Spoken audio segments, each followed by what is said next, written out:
Stephanie and I are still on the hunt for some new microphones for the podcast. Our longtime listener and number one fan, Barb, has dropped the ball and not come through. For those of you who don't know who Barb is, you'll have to go back and listen to a whole bunch of episodes to get an idea who she is. But Barb went to the website, and down at the bottom, so if you go to Energy is Love Podcast, down at the bottom, there's a place where you can donate some money via PayPal. So we made it really easy where you can either send us some cash once, or you can set it up to where every single month you can donate us like $1, just $1. That's it. And we're going to take that money, all the money that we get from the podcast, we collect into a pool, and then we go buy lottery tickets with. No, not really. Everything just goes right back in to the podcast and making it happen and sending you guys all of these wonderful episodes that we put out. So if you are so inclined to go do that, we would love that. Also, just tell somebody about the podcast like we always ask you to. That's a wonderful thing that you can also do. That helps the podcast grow and grow and grow and grow and grow and reach more people. Quick update. Often during the intro to episodes, you'll hear me talk about Brave Men Dare. We had a fall experience, so our Brave Men Dare experience coming up in October. We had to postpone and push back to spring of 2020. And truth be told, in all honesty, it's simply because we didn't have enough people sign up for it and we're unable to kind of make it happen. So I could either choose to be ashamed, depressed, and sad about that and not talk about it, or I could just admit the fact that that's what happened and talk about it. And that's exactly what did happen. Just not enough guys signed up for the experience in October. So we just postponed it and we're pushing it back until spring of 2020. So we are in the process of solidifying the dates for it, as well as all the other little logistical things that need to take place in order for that to happen. Once we do have all of that information, I will let you know. And you can also find more information about Brave Men Dare at bravemendare.com. All of it can be linked through the podcast, through social media, Instagram, all that jazz. But yeah, stay tuned for more information to come. So this episode, Stephanie and I got onto a topic that surprisingly, I don't think either one of us knew it was coming, ended up being one that we were like super passionate about and could have talked at great length longer about.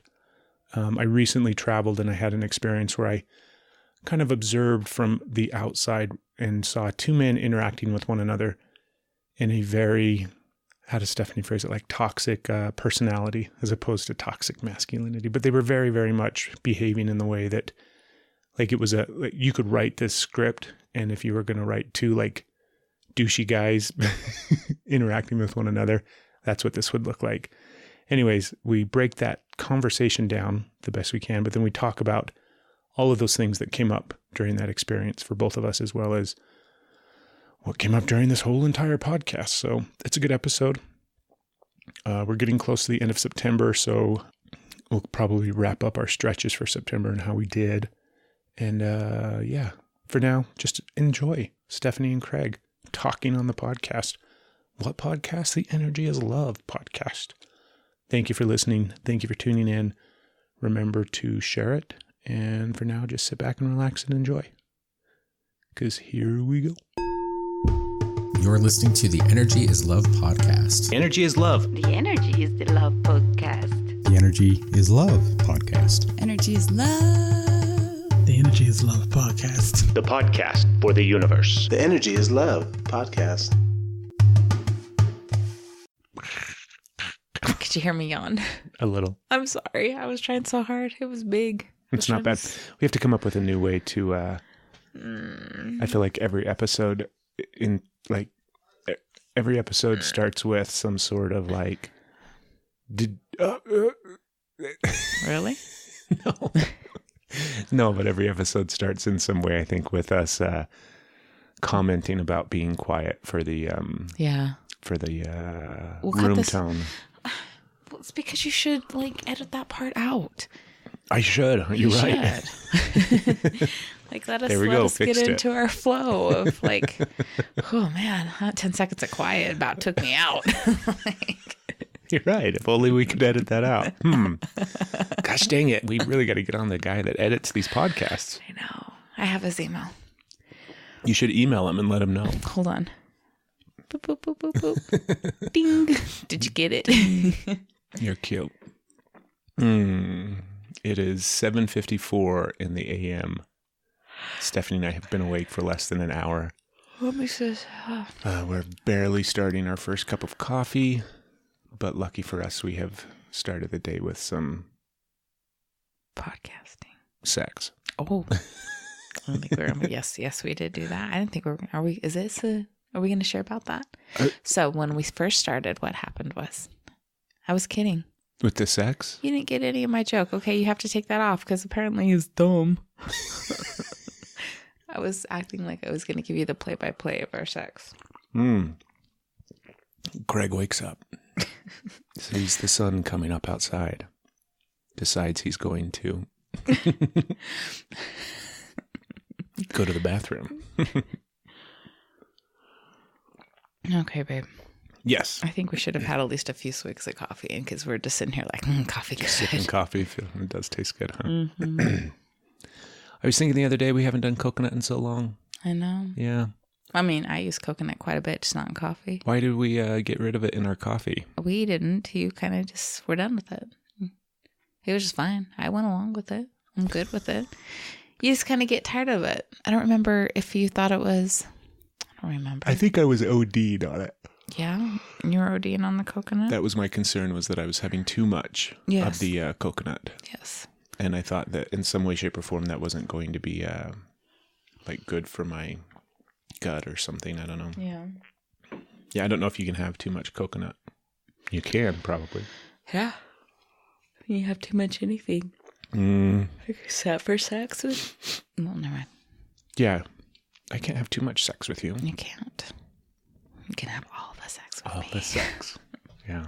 How are you feeling this morning, babe? I'm kind of... Well, the sex was great. Mm-hmm. I don't know. I'm kind of... I'm kind of tired. Yeah. Yeah. Did you sleep pretty well? I think so.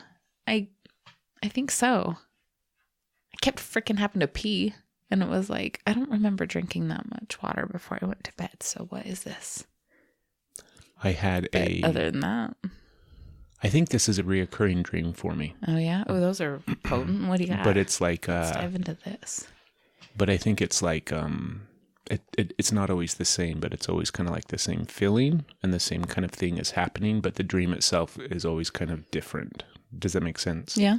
Like in my mind, when I think of a reoccurring dream, it's like always the same thing, right? Mm-hmm. Where you wake up in this house and the red door opens and you walk through and you see 3 people sitting on the couch.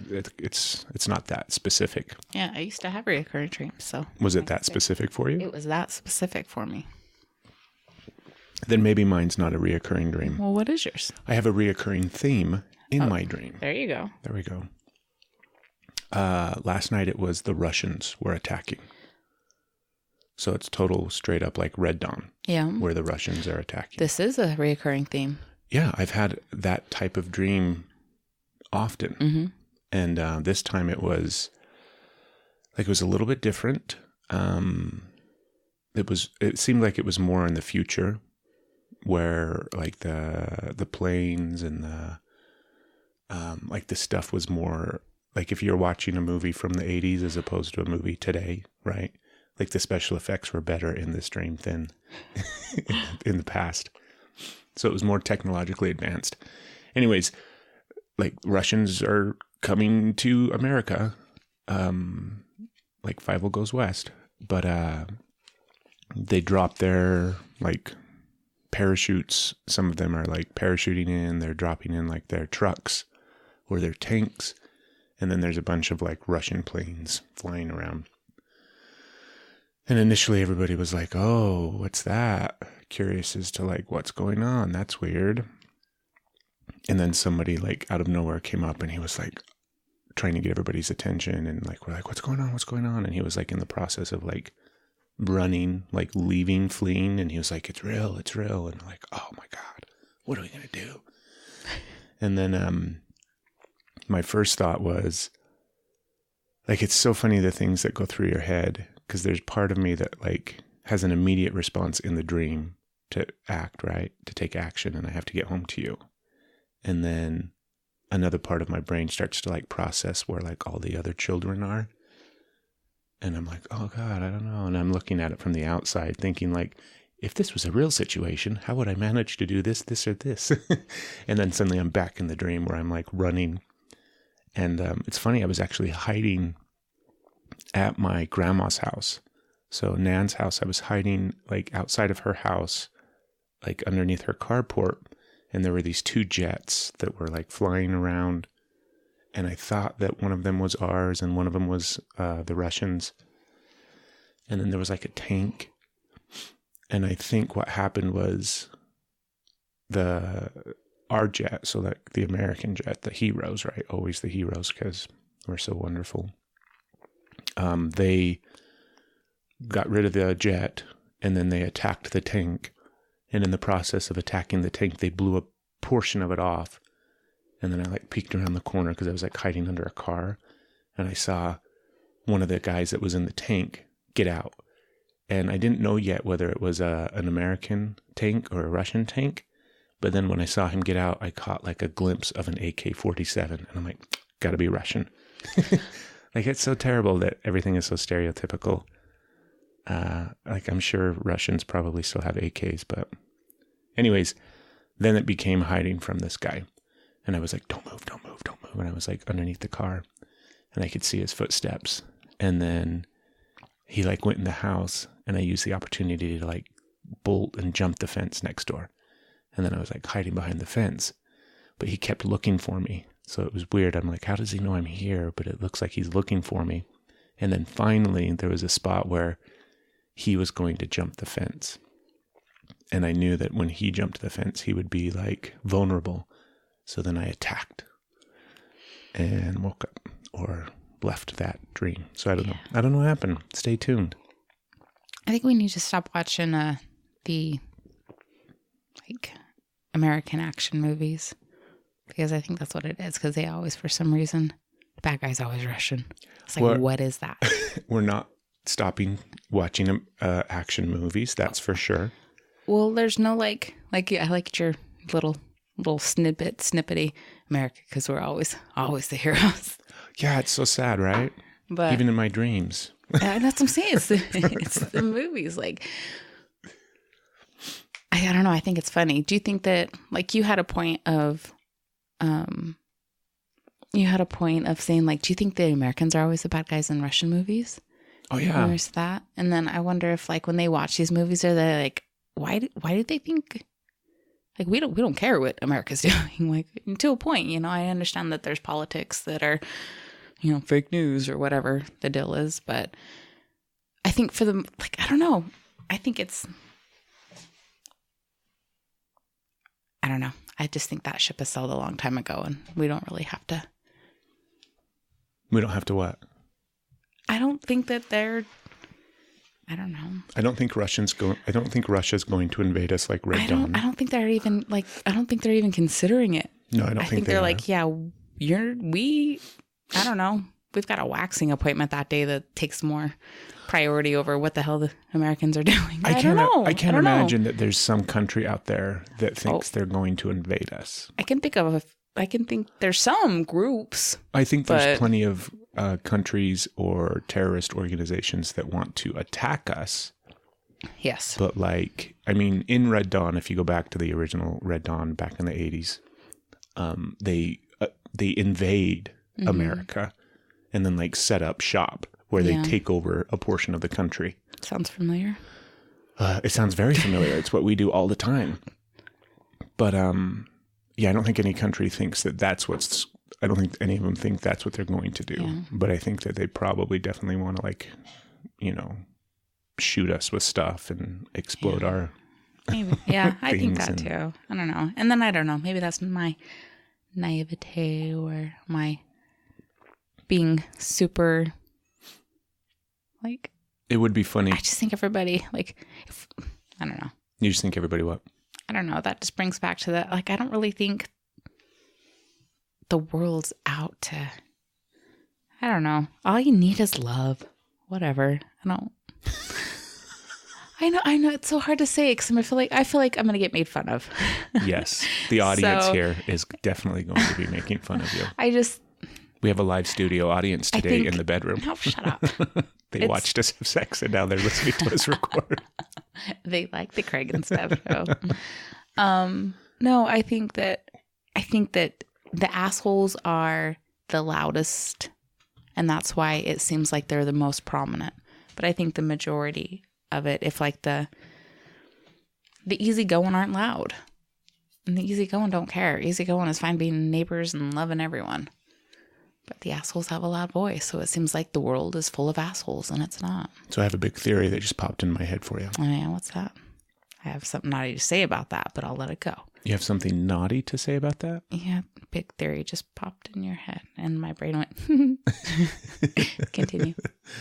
It's fear, right? Yeah. It's easier to get people afraid than it is to get people happy or like joyful. You can't Right. control people if they're happy, but you can control fear. I don't think it's necessarily control. I think there's an element to it. Okay, But- I'm continuing to listen. Yeah, think about this, because we talked about this the other day in the context of whatever we were right in the middle of processing.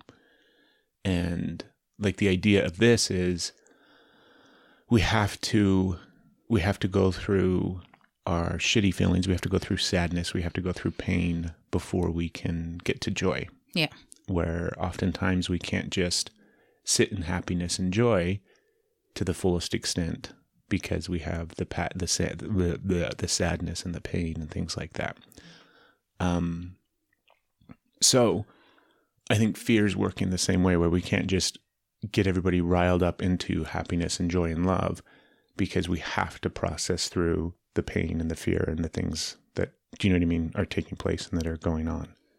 And so, yeah, like it's much easier to just get people focused on fear than it is to get them focused on love or happiness or any of these, things that I think Reality. Yeah, like reality. Like you said, I don't think it's as bad as it really is made out to be or is made out to seem. But that's my generic theory. It's 8:06 now in the morning, so We just almost got our first cup of coffee down. I know I'm ready for cup 2. Are you? Yeah. I am too. Here you go. Coffee makes me happy. Maybe everybody just needs to sit down for a cup of coffee together. And tea. Tea's good. Yeah, just break some bread. Break some bread together. A bread breaker. I am the breaker of bread. I've never met a piece of bread I can't break.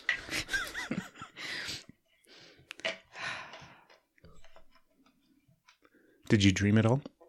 I did. We watched It was pretty watched John Wick 3 last night, so that could have played a role in my dream. But I definitely was not John Wick in it, because I was like scared hiding underneath a car instead of like stabbing him with a pencil. Yeah, it was really dreamy, but they're gone. I remember having awareness of them when I woke up. And realizing they weren't as bad as I thought they were going to be. Because that, like, those kind of graphics, we were talking, I don't enjoy those like I used to. Now I see that kind of graphic and I'm just like, Yeah, spoiler alert, John Wick is pretty graphic. Sometimes. Sometimes. I was going to say sometimes I hide my eyes. I'm totally like a kid. I'm like, because I don't like how it feels in my body. I don't like when my body feels that. And then you sit there and we had, like I'm tense. Or we were watching a scary movie the other day that had some scary parts. It's a scary movie, but it wasn't a scary movie. But it had scary parts. But it was super graphic. Brightburn. That one, yes. Brightburn, the movie. I was sitting there like that. Oh God, that was evil messed Superman. up. That was okay. No. It was. Oh my God, I did not enjoy that movie. I didn't enjoy the theme of the movie. The movie wasn't good, but I didn't enjoy the movie itself. I liked the idea of the movie. I did not. Like we could definitely have fun with that. No, I'm sorry. Superman's a hero. That is it. Superman is the man. Yeah, but this wasn't Superman. But it was the same story. But they were like, "Don't try and villainize Superman." It's not Superman. I know it's not. Some But other person from A little Superman's baby planet. that crashed in a farm field from outer space and has all the Superman powers, but is evil. What's Superman's planet? Krypton. Good job. Thank you. I didn't even know that. My brain went blank. Did I was I going to just be turn silly. into I'm the like, dork? his planet's called Capricorn. No, don't be silly. Don't around with Superman. Like, don't do that. Like, leave this podcast out. We're gonna have a wrestling match. It's gonna get graphic. No, so I don't like that. But when you have the fear going through, I'm sitting here and we wonder, why don't you feel safe in the world? Why do you feel safe when you're not safe, when you're completely safe? Like, we're laying in bed watching this, and I had that fear going through my body where I was scared, and I'm like, this isn't supposed to be something that just comes up. This is something that's for survival. But it's now so much for entertainment and joy. I sound like such a puss. You're not. And I'm not supposed to use that as a derogatory word because pussies are amazing. They're not weak. I feel like I can't do anything right. Holy crap. But I didn't like the fear going through my body. I didn't like it. In case you can tell, my mind's not going in about a million different directions all at once. Well, you did get a cup of coffee down. Well, it's time to go. I got about 5,000 Now you're all fired up. more thoughts to get through in the next 30 seconds. Go. One of the things I wanted to talk about was those guys that I met on my recent trip when I was traveling. The guys that were communicating with one another. Yes. And so to let you in on what I'm talking about, listener of the podcast, Barb, I recently got to observe Megan. I'm just going to throw one out there. Like, I know for sure we got one. I'm just kidding. Hold on. We have to pause for angels clickety clackety nails on the hardwood floor. Anyways, I recently observed 2 wild animals in the 2 males that were set free into the wild and are still behaving the way that Neanderthals did. I'm being silly. It's weird. I don't know how to tell this story. I don't know how to get into this topic, but it's important because it baffles me and I don't really understand it. But what it was were these 2 guys, and they were interacting with one another, and you could clearly tell that like one of them was admired the other person. One of them looked up to the other person. One of them wanted to receive the approval of the other one. And the person who was the object of that attention was kind of indifferent to this guy and kind of acted and behaved in a way where he kind of seemed like, he kind of didn't really care. The guy could come or go, or he just was kind of indifferent to this man. And then watching the way that they interacted and moved around each other was very strange. But then also the way that they talked and the derogatory way that they would talk to each other, and also like the way that sex was brought into their conversation with one another, because they would like, for example, we'll just say person A was like the alpha guy and person B was like the beta. The beta. No, the guy that really liked the alpha guy. And at one point, guy A was, I don't know their names. I should just... Don't say their names. I don't know their names. Okay. John and Bill. So what John, if that's right? You just outed him. John's the alpha and Bill's the guy that likes him. And at one point, John was like insinuating in very obvious ways, as well as like just flat out saying things that were derogatory about Bill wanting to suck dicks, or like can't get anything close to his mouth without him sucking it. And I mean, this went on for a while I was observing these 2 in the wild. And it was so bizarre to me. It was so strange to watch their interaction. And I realized how much I don't have that interaction with men anymore in my life at all. And how little I had that type of interaction with men in my life over the course of my entire life. But it's very common, I think, in when men start interacting with one another, where it's, it gets pawned off as like we're just teasing each other, having a good time teasing each other initially, right? And then undoubtedly like a way to exert your superiority over the other person, you take your teasing and your joking to the next level where you're going to insult his sexuality. And I think that's why they do it. Do you know what I mean? It's just like a real basic animal nature of trying to exert your power and your superior, your strength over someone else. But it really boggles my mind. I have no idea. Like, I don't feel like I know I've done it, but every time I remember doing it, or like when I do it, I always have this thing in the back of my mind where I'm like, that doesn't really like feel good, or it doesn't make sense to me. Do you know what I mean? It doesn't seem like a good way to make fun of somebody. I agree. It's not. But it's really interesting. Have you ever been privy to men doing that with one another? Yeah, I have. It's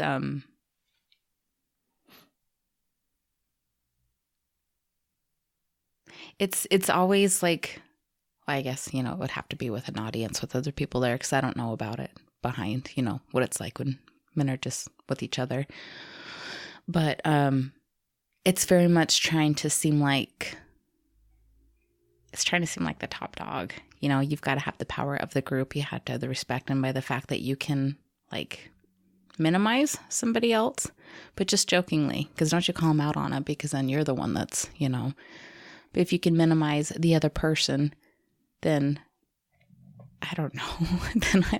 You're the one that has the power.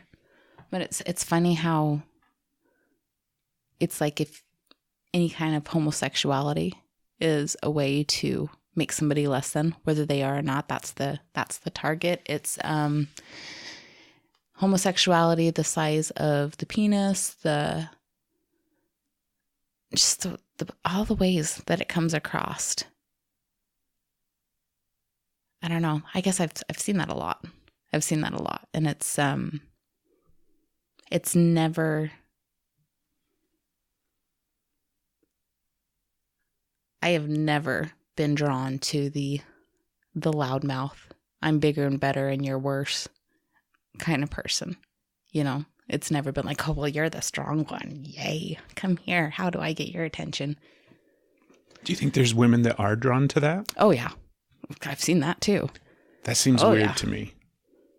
Play into that, and then also allow themselves the deprecating, because, oh gosh, it's so sad. It's so sad. It's so sad. I feel like I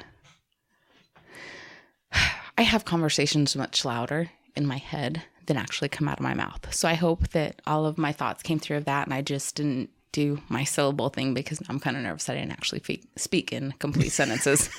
There was there was a minute and a half of silence right there. Yeah, was that all in my head? Where Stephanie just apparently that happens a lot. Looked up at the ceiling. No, baby, you didn't. You talked. Okay.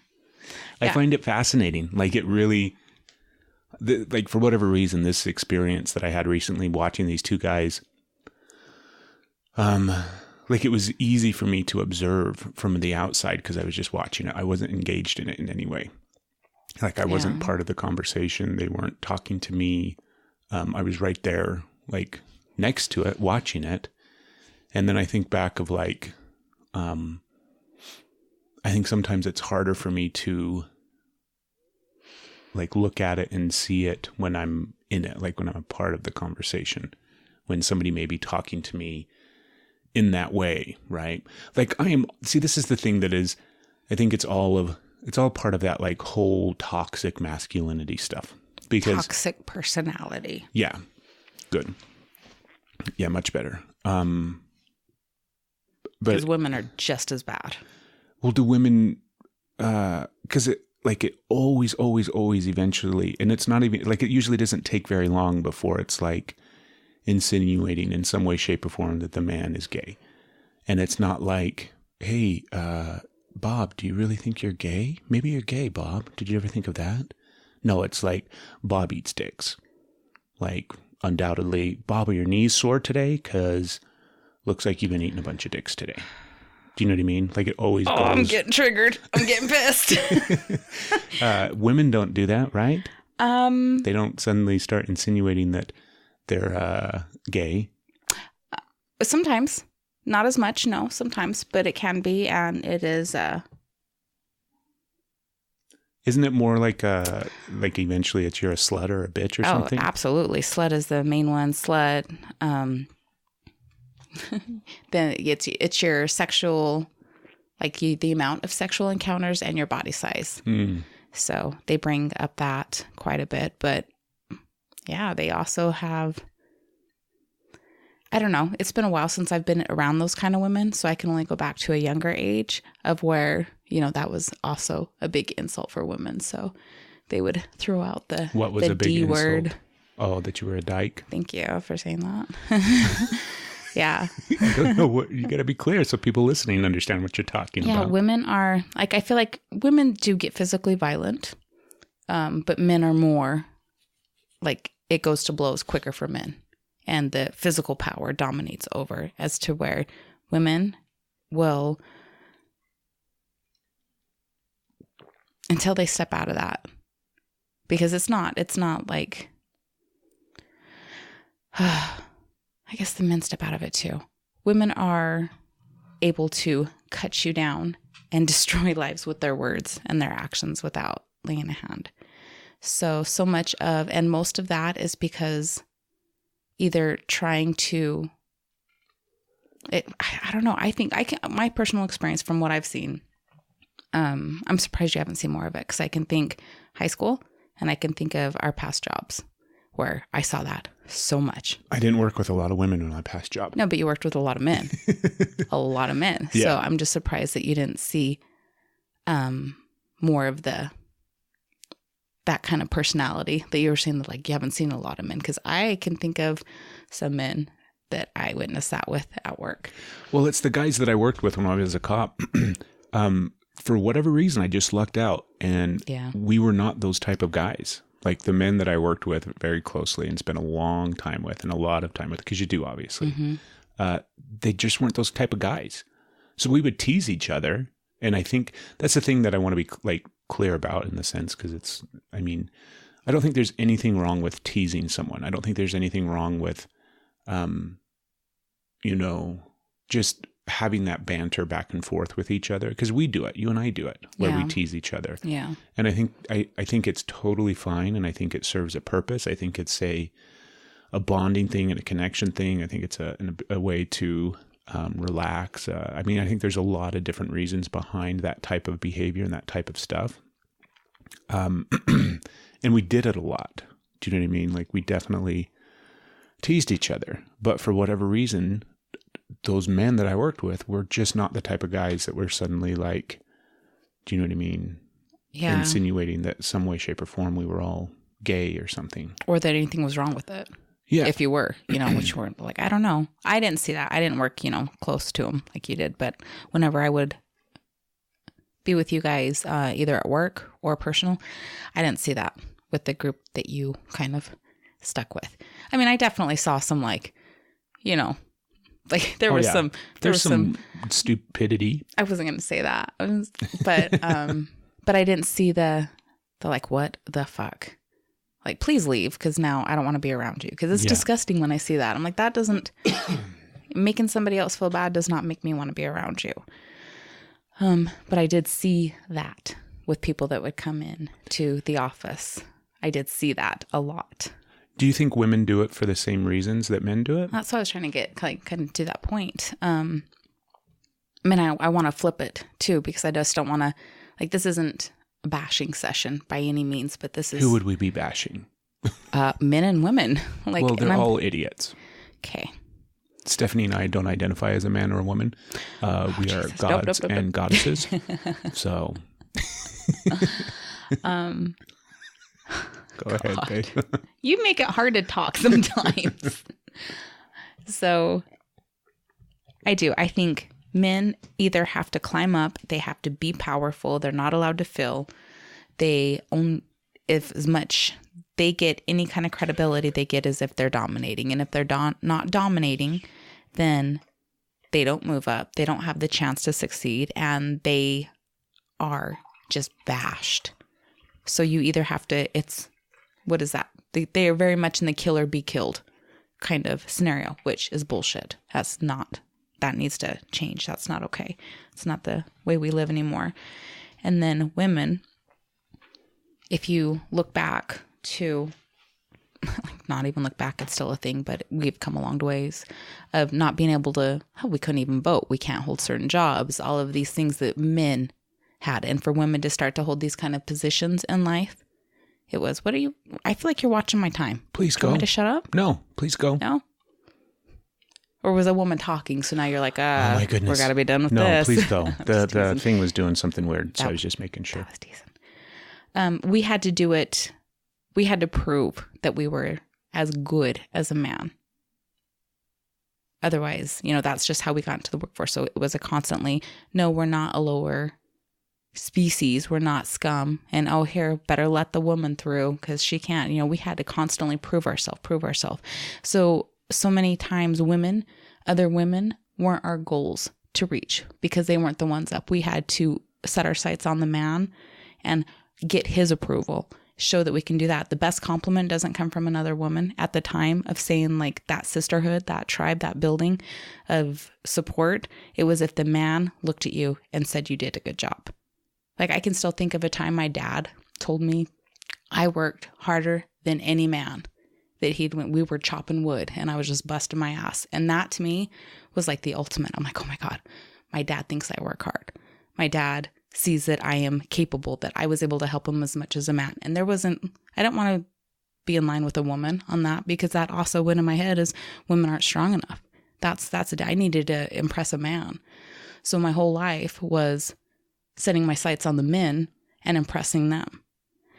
I didn't mess with the women because so much of that was the catty and the attacking and the bringing down because everybody's trying to get and whether or not it's because you're gonna lose this man or whatever, because there is a relationship, because yes, women they feel love and family, and that's such a derogatory thing. Like if a woman happens to, I don't know, have some of that bonding and wanting connection and a committed relationship in a family, then she's weak and she's just part of the problem.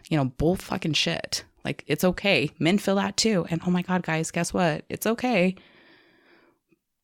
But so much of it just goes with the survival because you're providing. And now that you're able to have an opinion and go support your kids and just step out into the world. So you have to impress the men. And it's still like women-owned businesses are, oh my gosh, here's all this because we don't have. It's such an impressive feature when a woman can step out and do something that men have been doing, which is bullshit because women are doing that. We can do that just as much as the men and they know it, but it's still such a thing. So I think that's where the toxic personalities come in because when men step out of that and women step out of that, and women I feel like are stepping out of that in greater force than men right now, to where the man can tell me, hey, good job. You can do it as well as me. And it's like, yeah, thanks. But a woman comes to me and she's like, oh my gosh, like, good job. Look what you're doing. And I'm like, I'm ready to cry with that. Like that, the woman means more to me. Now, that doesn't mean that I devalue the men. It does not, because I've been really thinking of this too. It just means that I've been chasing men's approval for my ability, not my relationship standard, but my ability to be in the world, my ability to work, to receive the right to a paycheck, which anyways, I let all that go. So now it's the women, and a lot of women are following with that. So it's building, and women are getting out of that catty behavior. Women are now, they're teaming up with each other. Men, I feel, are also to a point, it's harder, like I'm looking at one right now that's done with all that shit. That is not looking at a woman as, patting her on the head and go make me a sandwich, which we joke about. And you're not derogatory to other men. You build men up. It's not you don't worry about I mean, I guess I don't know. I can just tell you what it looks like from the outside, right? It doesn't look like you worry about who's the best. You know, you don't worry about if you're going to,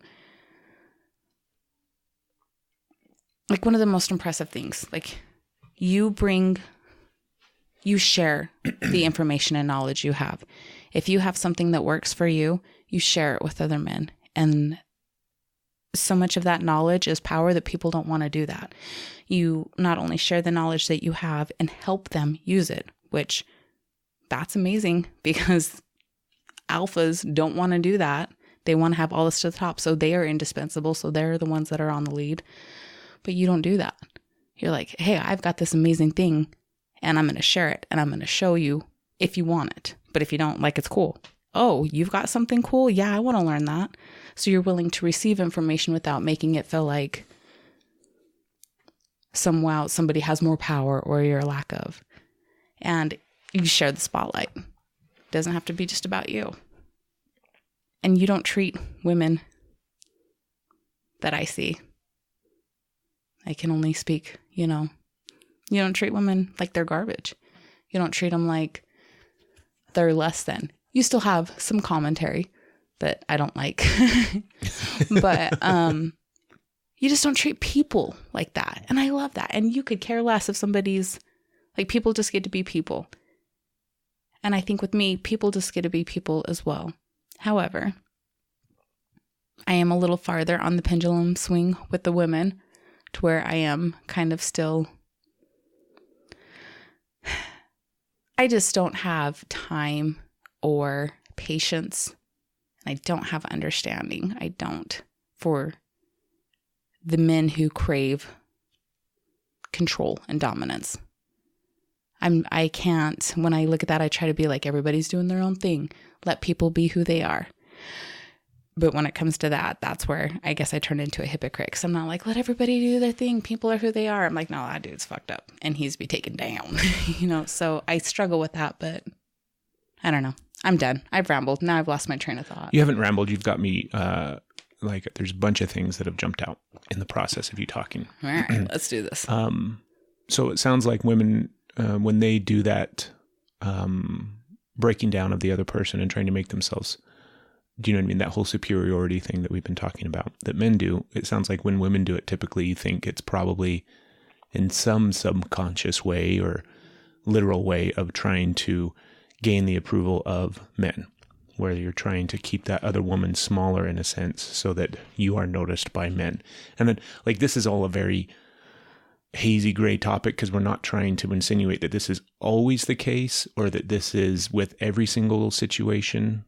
I'm speaking, yeah, that's not it is a hazy topic, right? And I can speak, I have seen it, I have heard of it, and myself is where I can speak passionately, not passionately, but with so much knowing, like, that is something that I did. You know, it wasn't, I've never had a woman, well, I guess I did have a woman that was a boss, but she wasn't the boss. There was a man above her. I have never been in a place where a woman was my top boss. Yeah. So I had to get seen by a man always. So I'm talking about myself. Yeah. And I think it's probably pretty common, dear. I think that's probably the norm in some subconscious way, right? Because I always try to, like, look back to, like, the origination of this behavior and this action. But same thing with men, right? And I try to think of think of in the wild, in actual, like, animal kingdom and things like that, where you'll have men that will, not men. No, accurate Freudian. Where you'll have males that will dominate other men or other males by like humping them, do you know what I mean? Sorry. Like controlling them in a sexual way, not necessarily having sex with them, but, like, do you know what I mean? Like, dominating. Rape is more about control than us, so. Like, it doesn't even have to do with rape. It just has to do with, like, sometimes you'll have that. You're good. I just poured some. Did you? Yeah. You know, where they'll dominate that other animal by humping it for a moment, for lack of a better term. And then, so much of what takes place in the animal kingdom out there in the wild has to do specifically with procreation and furthering the species and your genes as opposed to the other person's genes. So I think now we bring that over into present day in the way that we as a species, because we're just animals as well that happen to walk around on 2 feet and wear shirts. I think it's some part of that is still the same thing where it has to do with procreation and furthering our genes over the person next to us. So it's the same thing, I think, for women where they're in some way, shape, or form trying to get seen by men and get the approval of men just at that base level of that animal instinct that we have genetically in our DNA to some extent. And then there's also multiple layers on top of that of what's taken place because of society and culture and all sorts of different stuff. Oh, yeah, I got some layers right now. Ready to speak on those, so keep on. The other thing that stood out to me was you talked about how you see women today supporting women way more. Oh, yes. And I think that's wonderful, and I think that's amazing. The first thing that came to mind as you were talking was Brandy and High Women. The High Women? Yeah. And surprise, we're singing Brandy's praises. Yeah. We're not fans. But you see a lot of that. You see a lot of women supporting women and champion women. Champion other women. I totally could have picked some different words for that. But you see a lot of that. And then it made me think about, you don't really see a lot of men doing that. You don't. You don't see really men see pushing women out. So men are together. But as far as men encouraging men in a group of men, you don't really see it, right? Yeah. Like I think about you see men support, obviously I'm in the space of men supporting men and you see men supporting other men and things like that. But I'm thinking like in the big picture in society and culture, you don't really see a lot of men singing the praise and touting other men, whether it be, just across the spectrum, individuals or corporations or businesses or, do you know what I mean, performers, or you don't really see that all that much. Can you think? I can't even think of an example, really. I'm trying. I was about to be in like you have the groups, or I don't know what to call, like you'll have like the power groups, like in a company or something, right? Where those guys will have each other's backs, but it's not together. They'll have each other's backs to keep other people from joining that group. But then within the group, it is not. Within the group, it is who's going to be the top, who's going to be the one, and to keep the other ones down. So as a force together, they'll keep others out. But then inside the group, it's still attack. It's not that supportive. As to where women aren't doing that now. Yeah, that's because men aren't allowed to be compassionate is weak. Encouraging is weak. That's not okay. They need that. I think that's part of it. And I think it also comes back down to that like survival thing where, do you know what I mean? Because when you think about it, like in the context of business or, because it all kind of comes back to money when it comes to like success and survival and all those kind of things.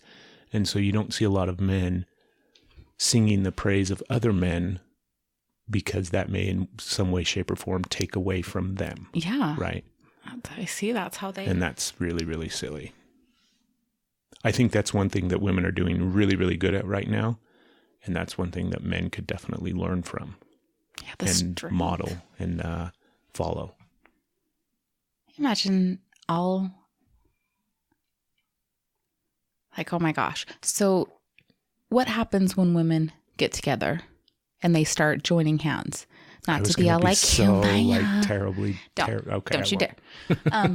Like we become strong. Yes. We become that net, that rope that can just push through and hold anything. We become strong. So like, men, you're the same. Like, yeah, you sit there with your arms crossed in front of your chest and your brute force moving forward. Not all men, because not all women are joining hands and being strong. Not like it is a movement that is encouraging, but it is not all women. And not all men by any means are crossing their arms with their brute force. You have the ones that are able to join hands and keep moving. But that net that you guys create when you build together, when you work together, and when you, can you see what would happen if we had the men and the women both? What happens when they all come together? Yes. In, you know, in that supportive, singing the praise and, you know, what happens when that happens? Yes. That'll be pretty cool.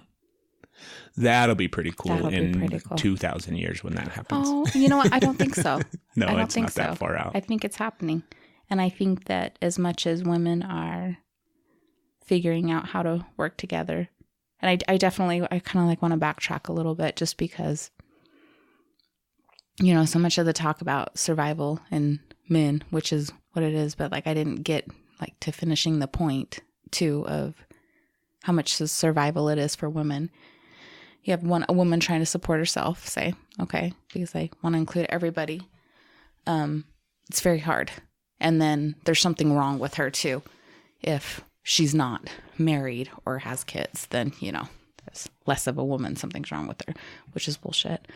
But you also have the survival instinct for women ready to claw their way and I feel like so much of it is just drawn towards the hetero group, you know, as opposed to the insane amount of complications that comes if somebody can't just use a homosexual derogatory term against you, but if, you know, just like how that's coming a long way. We're not going to get into the LGBT because they're starting in all the others. I'm sorry, I don't have all the letters in my head, but it's not because I don't care. It's not because I'm against. I'm very much for. Anyways, back to my train of thought. Oh my gosh. That fly's been I driving don't know me why crazy. I can't. It's for a simple baseline that is destructive. You have a family. You have a man and a woman. That's not this. There's so many things. I feel like I have to, like, I'm not saying that a man and a woman and kids is what defines a family. I'm not saying that. I'm just using this as an example. And women have to continue to try and be the best, compete against another woman, even in that situation. They have to not upset the man, make sure they are following so he doesn't go with somebody else because the man walks out. And if the man's in the workplace that is supporting, then the woman is, what is she going to do? And then she's trying to compete in a workplace because the man's with the new woman and she's got to support the kids, but she's got to try and get a job in the male force to be seen. And then it's not just survival, it's she's taking care of those kids because he's not there. Again, just a scenario of the deep need for a woman's survival on that. Because when you come to a place where you're there with your kids, thinking about sisterhood is a hard thing. Thinking about the only thing that you can really think of is I'm going to do whatever I can to feed my babies. So you're going to step over and you're going to claw. That bond will help. If you have that sisterhood, then you have that help. So, but that's, women have that survival too. Because it's the survival of themselves, but it's the survival of our babies. And men have it too. And they are allowed to. Protecting your young. Yes. Can I ask you a difficult question? Oh, God. Because I can tell in the space that you're sitting right now. I'm super uncomfortable. Yeah, you're feeling a bunch of different things that are. My biggest uncomfortable right now is the fact that there is so much to say on this, and I am not doing it justice. And I feel like if I have the opportunity to speak and be heard on all the different ways, I want to do it justice. And I know that I am not getting my point across. And I know that I don't want to be a part of the problem and stop so much good from happening because I can't find the words right now. And so I feel, David, we're not part of the problem. It's like anything else that we talk about on this podcast that is like a difficult topic to discuss. You and I clusterfuck our way through it all the time. You know what I mean? That's just the nature of it, because they're difficult topics that are hard, and they do have so many different layers and components and parts to it. But the fact that we talk about it, the fact that we put it out there for other people to hear and listen, as well as spark some of their own conversations inside of their head or with their significant other or whatever the case may be, right? That's the good thing. So don't feel bad. And we have endless numbers of podcast episodes that we can continue to discuss this exact topic and all of its multiple layers. Awesome. So Plenty of cluster fucking in your future. Yes. And you can take notes, and not you, the listener, but you can, Steph, you can, when you have the thought 2 days from now, you're like, damn it, I should have said this. Then write that shit down and we'll talk about it on future episodes. Yeah. Do you think,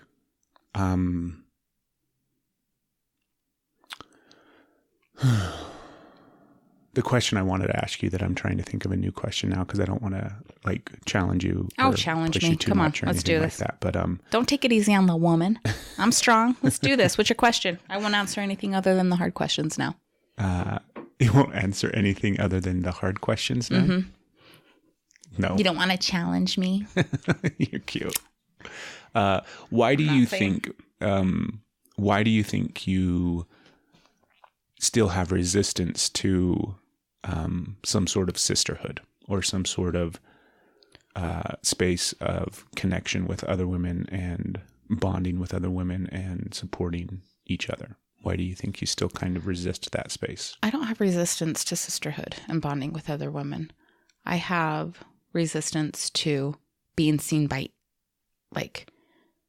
I'm happy to show up and help somebody, but I have resistance to being seen because I still am struggling with so much self-worth.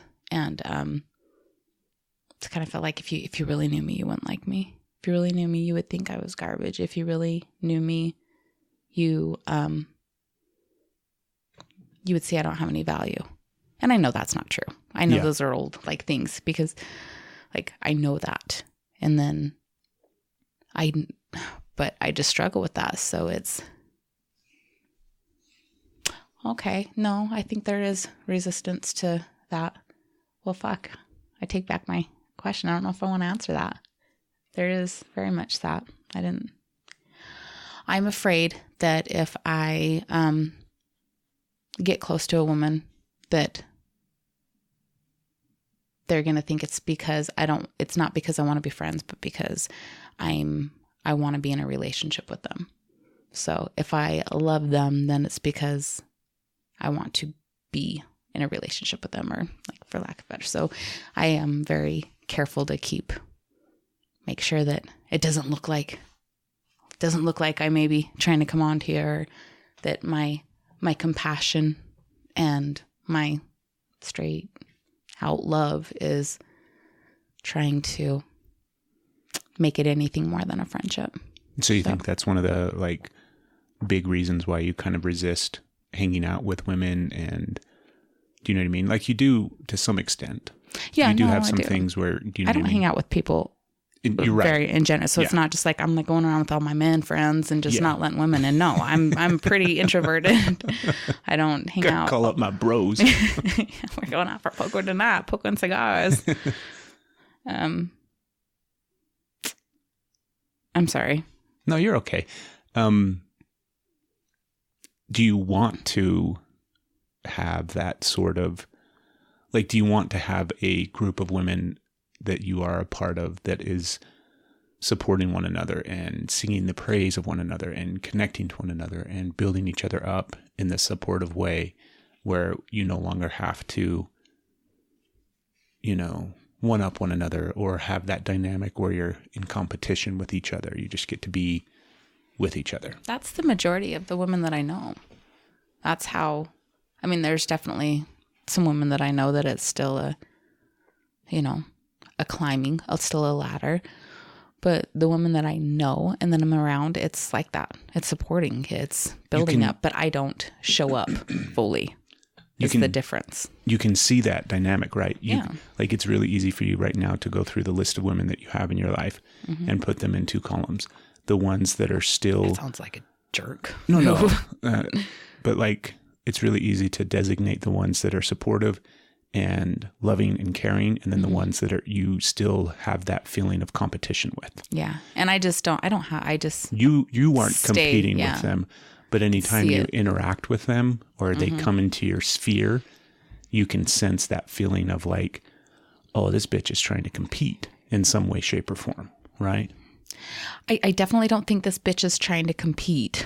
That's not my, no, I just feel like this doesn't feel good. This isn't, it just is, but it's I think not genuine. It is, it's false. And but think about that feeling. I stay away from it. I think it goes associate with those women. I think subconsciously it comes back down to that level of trying to compete, trying to like measure up to each other, and like, am I the superior one here? Is she the superior one? I feel like she might be, so I need to manipulate and do things so that then I'm more superior.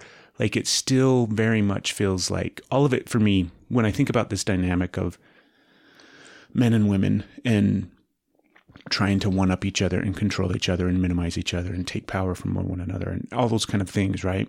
I think it just boils back down to like right where Asher's at right now in middle school, like 13, 14, 15, 16 years old, right? Because it's the same type of behavior and dynamic. And so I think about those women in your life that I know you have that shitty dynamic with. And that's what it feels like. Well, those women in my life aren't in my life. They're women I know, but they are 100% not in my life. Yeah. I won't participate with that. Yeah. So I don't know where I'm going. I don't know. I'm just trying to think like, you know what? I don't know. Maybe that is what I can see. I can assume that that's how they feel.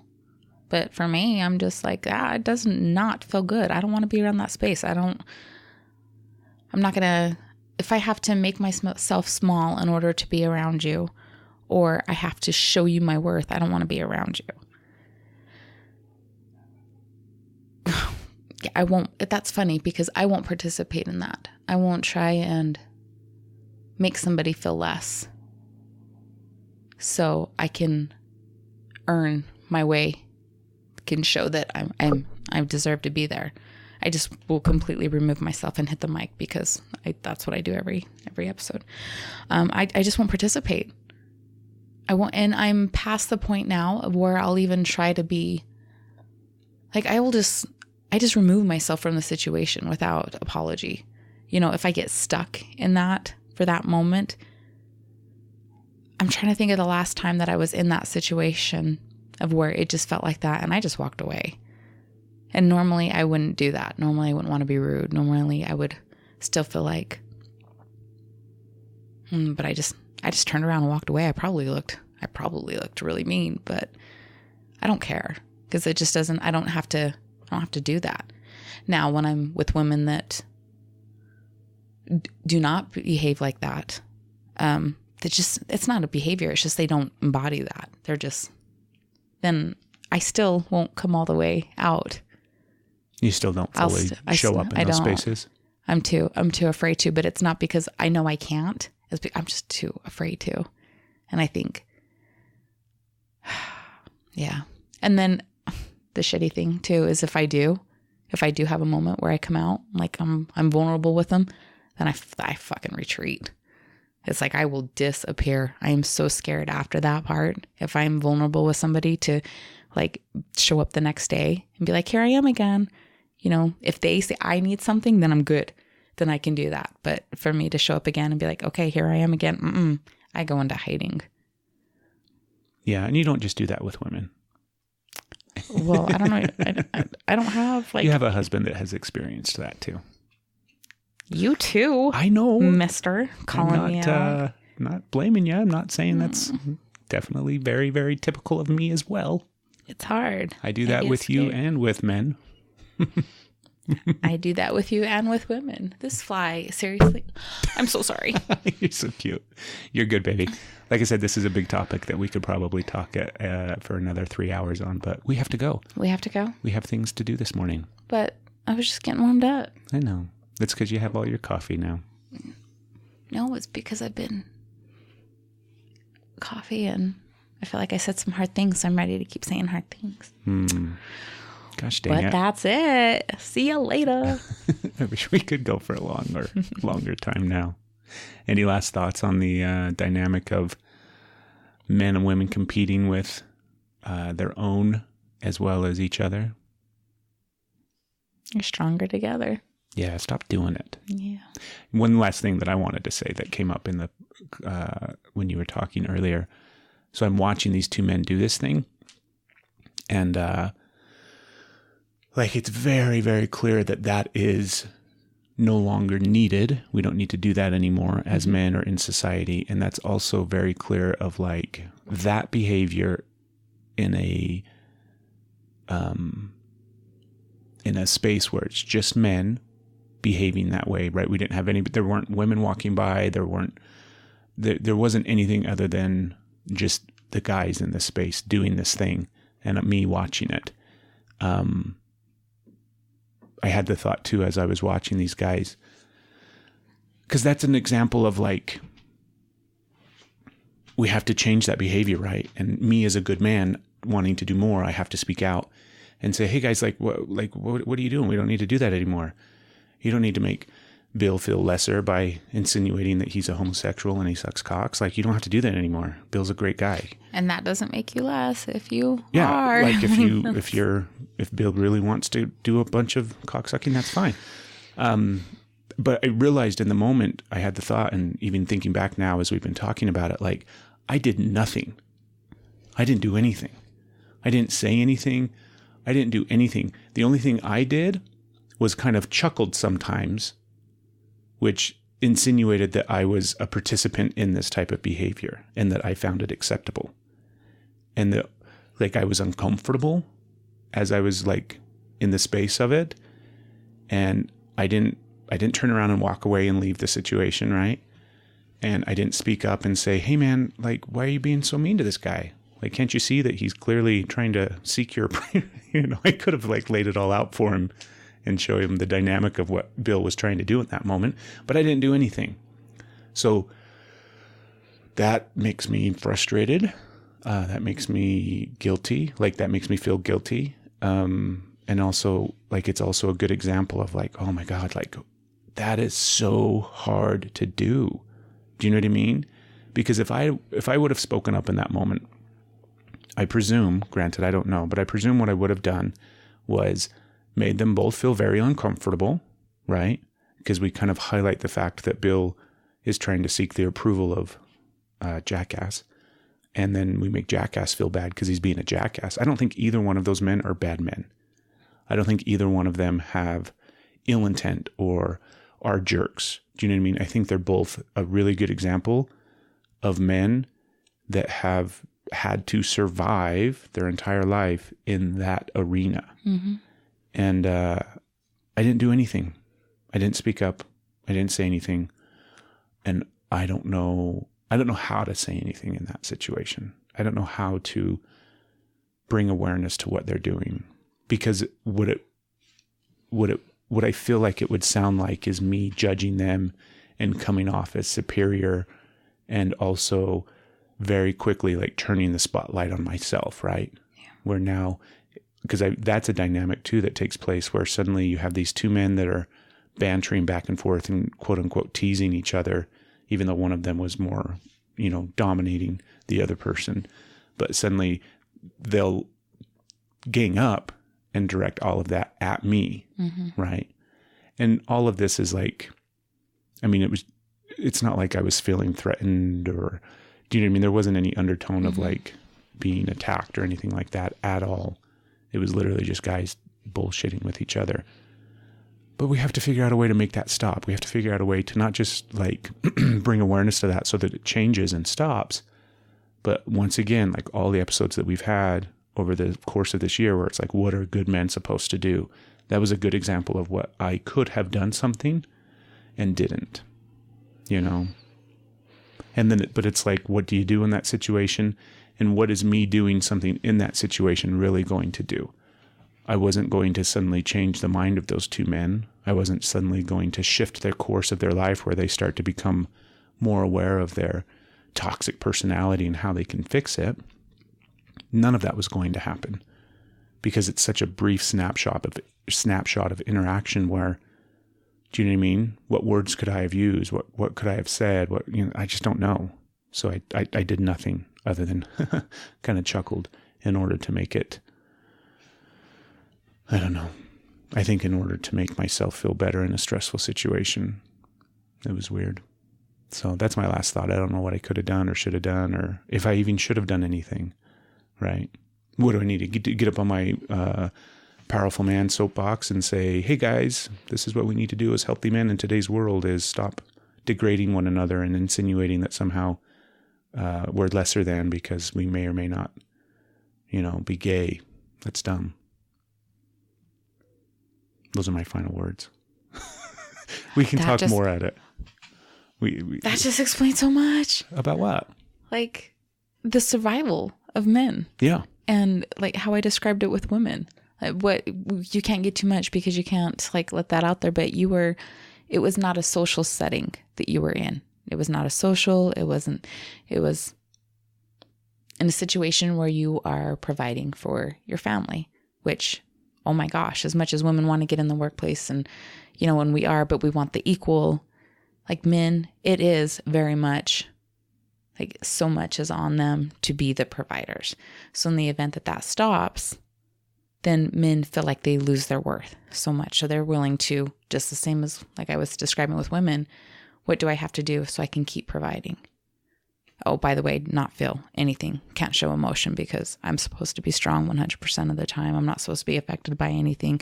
Oh, I'm supposed to be perfect. I'm supposed to do, like shit. Like no wonder you kind of, have a, but that environment. So you speak up in that situation and they get offended. They don't appreciate that banter. Then it becomes a seek and destroy kind of thing. Well, they know how to fight back. So they're going to attack the source. They're going to go with that. So then you risk losing the way to provide for your family. That gets taken away. Yeah. In that short little snippet. That's what I saw, is like kind of like if I say something right now, then here's the situation. Here's how it blows up. Here's how I lose this. Here's how then I can't. I don't think it was necessarily anything to do about like anywhere in there? Me as a provider or anything like that. Oh, what do I know? I'm just a little woman. No, you're not. I'm just, yeah. You're not. That's cool. So then. We got to stop that self-deprecation too. Yeah. Stay focused on what you were saying. You said it didn't have anything to do with that. I think it's just like the base level of not wanting to make things uncomfortable, not wanting to upset people, not wanting to like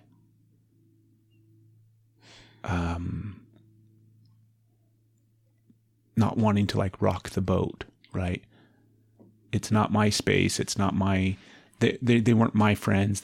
I had no connection to them. I was just in this environment and in this moment, and I don't want to disturb it because I don't want to like rock the boat. I don't want them to, I don't want to make people feel bad. That's a big part of it too, where it's like you don't want to, I don't want to make people feel bad. I don't want to make the one guy that was being a dick, I don't want to make him feel bad because I don't think he is a bad guy.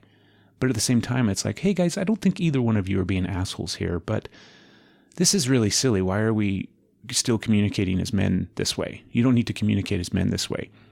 However, like that's really hard when you're in an environment of men that communicate that way. Yeah. Do you know what I mean? Really hard. And I there's lots of things. We got to go. We got things to do. Okay. I love you. If you have answers, listener, if you have thoughts, listener, if you have similar experiences and maybe you spoke up and did something and it worked, that would be great if you shared. Yeah. I would love to know what worked for you in this space because once again, like we're good men. What do we do? And good women as well. Yes. Right? What do good women do when they see good people? Yeah, good people, Think about, babe, what you would have done in a situation when you see women doing that to one another, right? What do? You don't have to answer now, but just food for thought. So, I love you. I love you. Initially, everybody was like, oh, what's that? Curious as to like, what's going on? That's weird. Hey, I've got this amazing thing and I'm going to share it and I'm going to show you if you want it. All you need is love. Whatever. Big picture in society and culture, you don't really see a lot of men singing the praise and touting other men.